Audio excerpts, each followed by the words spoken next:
Hello guys, this is Coach Arnel. Good morning to all of you. Nandito kami sa Siddharth Davao.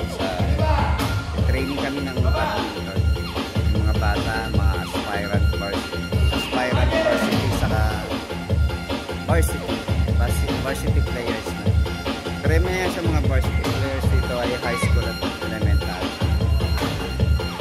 Diyan na sila, gumarating na sila. Meron na silang routine pagdating nila rito.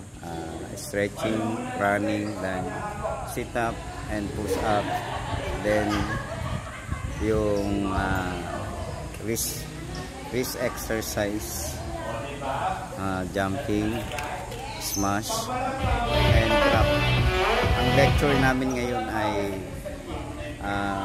drills kami sa court ng pick-up shuttlecock. 36 6 shuttlecocks times 3, all corners, 6 corners. That's all.